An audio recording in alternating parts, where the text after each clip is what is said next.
Hi everybody, my name is Brady and I'm a 19th century American historian and we are back with another React video, and today we're going to be doing more extra history. But before we get started, I do want to give a shout out to the newest channel member. Thank you to Woo Duck. Sounds like a Pokemon, but like a new Pokemon. Alright, thank you Woo Duck for becoming a channel member, and if any of you want to become a channel member, there is a link to do so in the description box below. Now let's get into the main video. So today we're going to be continuing the Sengoku Jidai series from Extra History, which I really enjoyed the first part of. I felt a little bit lost. I had to go back and watch the last one again just to make sure I even remembered where we left off. We got, and forgive me if I don't know the names, I'm going to have to just describe the people until it really starts to stick here. But we have like the young guy who kind of lost to the other dude, and he's like, okay, I'm going to be your second in command, or your, I don't know, I guess I'm going to be kind of subordinate to you, kind of not, I don't know. I guess we're going to see what that actually looks like in practice more in this one. But the younger guy was built up pretty big. I'm sure this is like a duh thing for you guys who are into Japanese history and like Eastern history in general. You probably know exactly the significance of this guy, but I don't, which is what makes this really fun. That's why I like taking on things that I'm unfamiliar with these extra history videos, because it's kind of like watching a movie, and I like to wonder how this is going to go going forward. I like to make predictions and see if my brain's working correctly. It's working like how this time in history, this culture in history works, and I'm like in sync with it, and usually I'm not. So I think that's a fun thing to do. So now let's get it started. I've rambled enough, and we're gonna talk about it as we go along. Let's do it.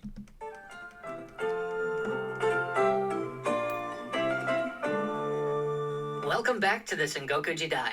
Last time we left off with Oda Nobunaga ascendant after his surprising victory over the Imagawa, and young Tokugawa Ieyasu aligning himself and his clan with the victorious Oda. Now we enter a period of consolidation, as Nobunaga tries to strengthen his holdings and plan for his own march on Kyoto.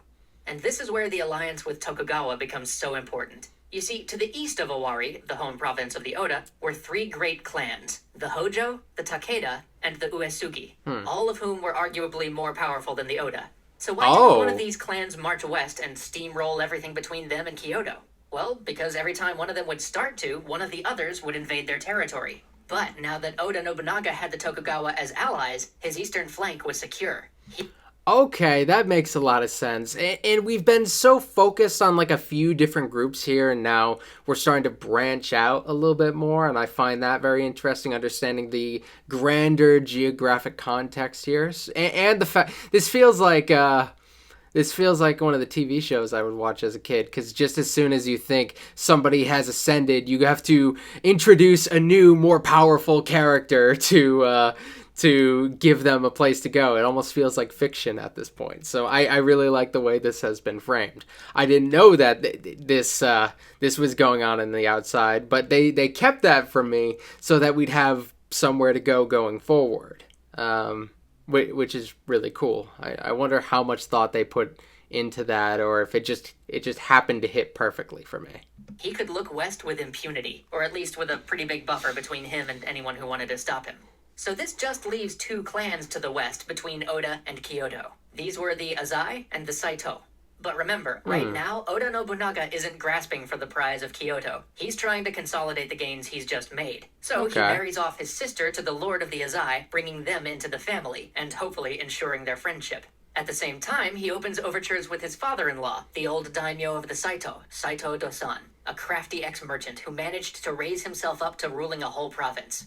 So the marrying off thing, that seems to happen like regardless of cultures in a lot of cases when it comes to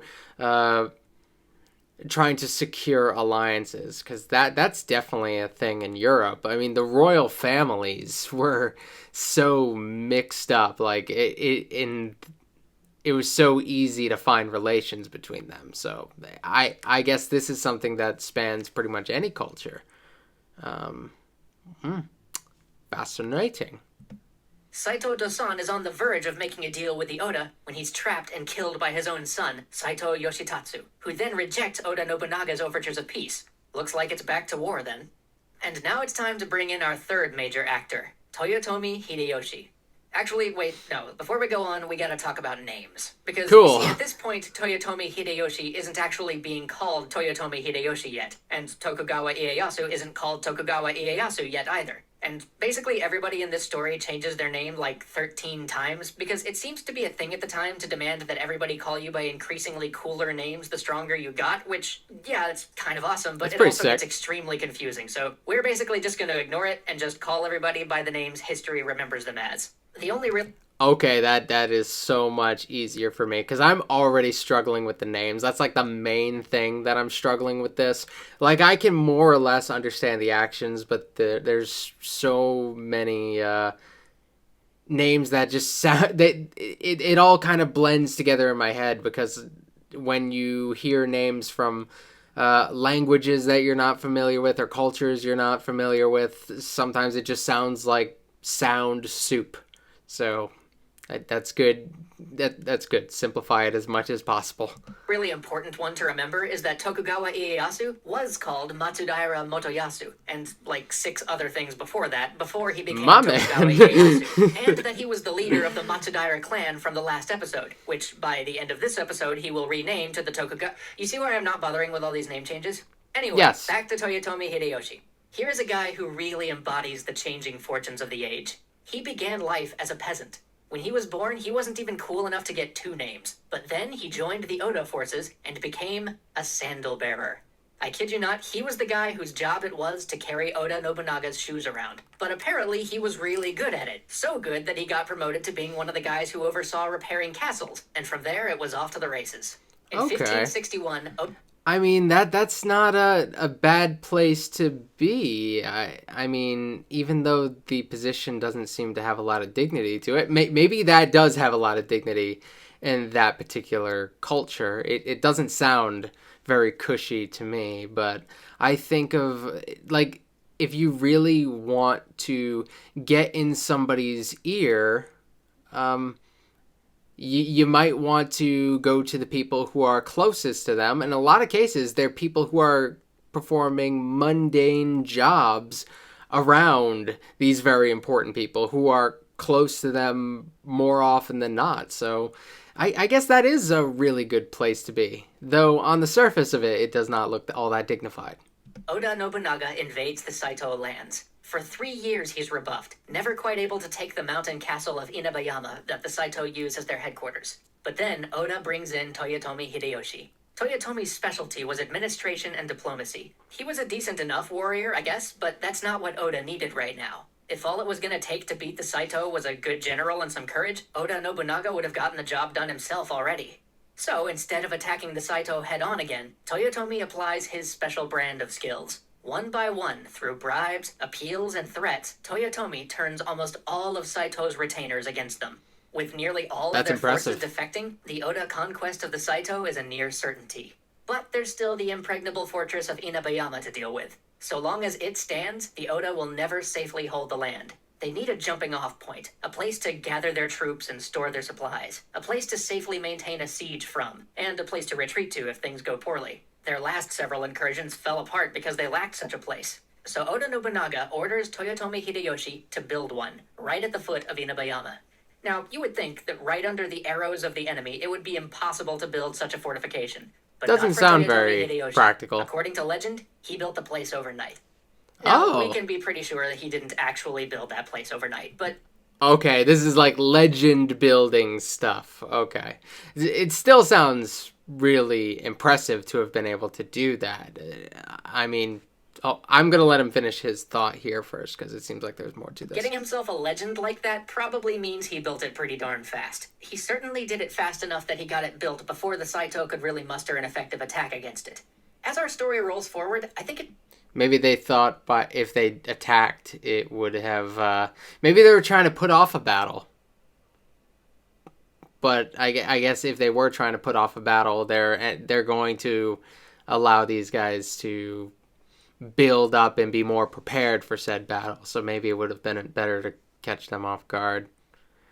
Is it really possible that they could have just not noticed? Because that doesn't seem... I mean, there's construction going on right outside. I don't know how actually close these things are. It's weird to see it in the form of animation because you can't really understand the scale here. But I'd imagine if construction's going out there's no way you're going to convince me that they didn't know what was going on.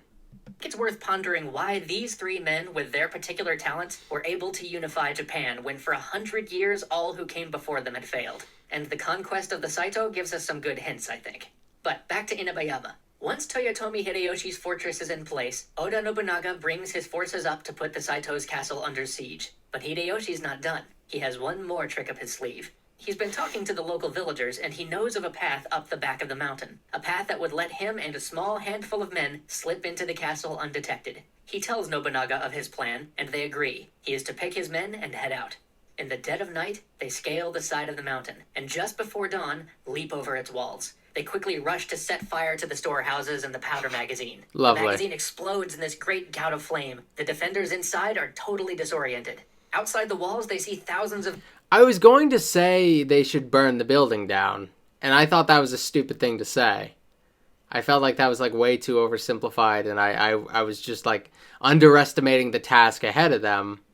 But I'm glad they went on to burn the building, because that is something that I was thinking in my head the whole time. Sometimes I think of military strategy, and then I'm like, oh, I know nothing about military strategy. I don't know how they would handle this. Clearly, my suggestion is stupid.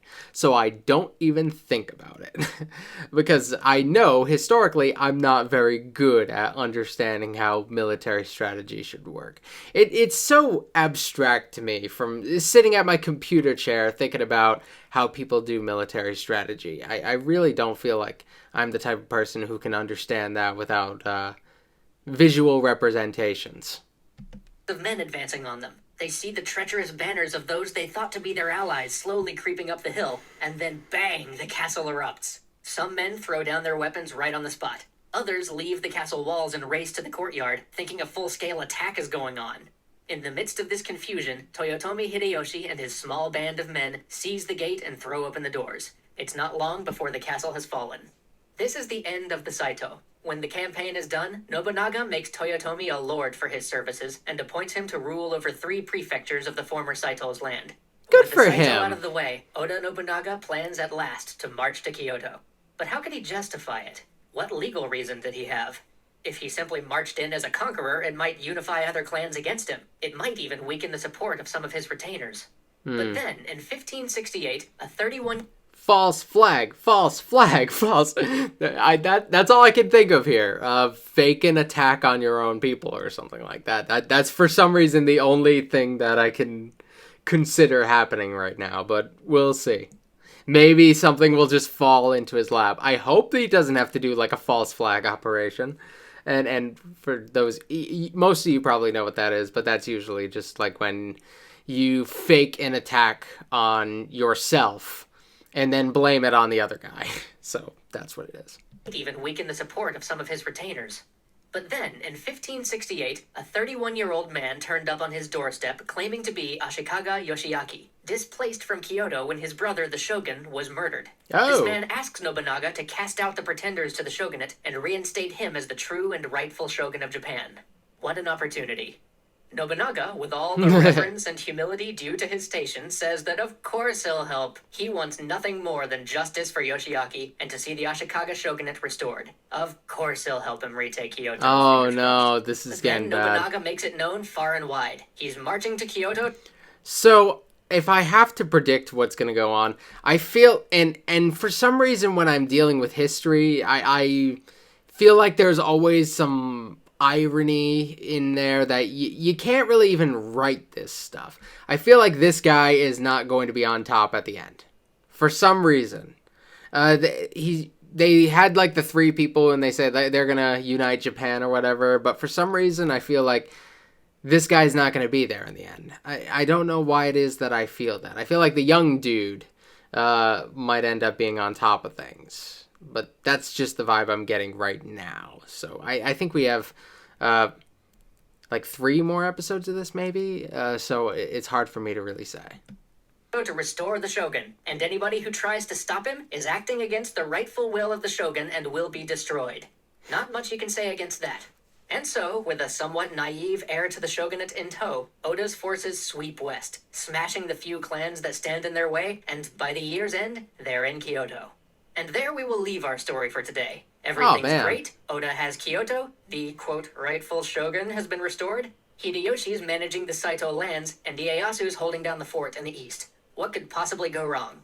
Tune in a couple weeks to see what goes wrong. I don't want to spoil it, but warrior monks. Warrior monks? That sounds amazing. Oh my god, this is a really fun one. It's just so foreign to me that everything is exciting. I feel like a kid watching a cool new television show. I know it's kind of a childish way to approach history, but I love it when it gets like that. That's so cool. I love not knowing what's gonna happen here. That's what's and I'm being kind of careful when reading the comments. Like, okay, does this comment have spoilers in it? Because I don't want to know. I want to make sure that I am as surprised as anybody else when I learn what happens here. I'm so excited. This is really cool. I hope you guys enjoyed this one. I've